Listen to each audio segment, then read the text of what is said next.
This week, Congressman Mike Johnson won another term as Speaker of the House. However, despite a Republican majority in the House, the victory was never a certainty for Johnson, who initially lost the first round of voting as some Republicans chose to remain silent when called.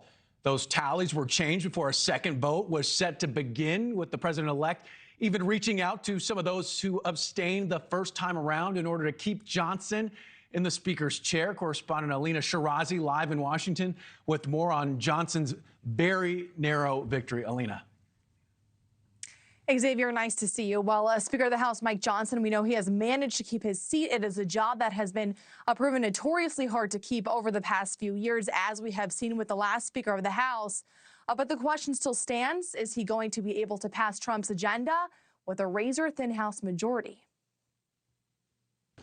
The 56th Speaker of the United States House of Representatives, the Honorable Mike Johnson.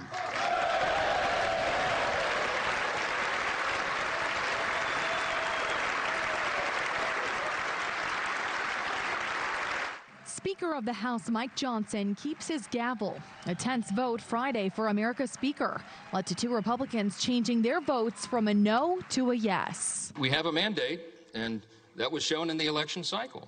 The people want an America First agenda.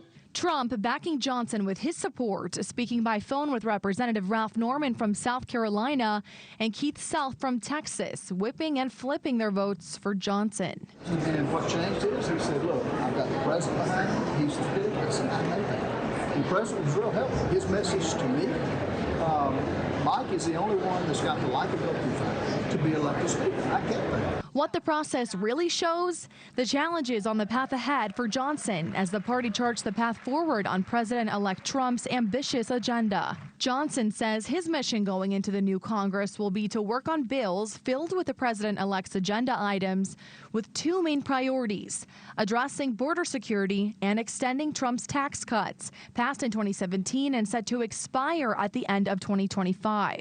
After 4 years of high inflation, we have a big agenda. We have a lot to do, and we can do it in a bipartisan fashion. But Johnson has his work cut out for him. Even though Republicans will control the White House and both chambers, it's a razor-thin majority in the House, and pushback from a single member could torpedo any measure.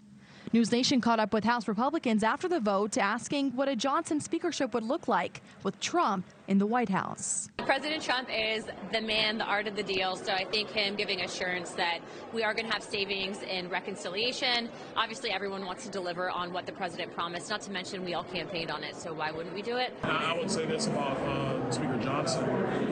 As long as this is a member-driven process, I think his speakership will be successful.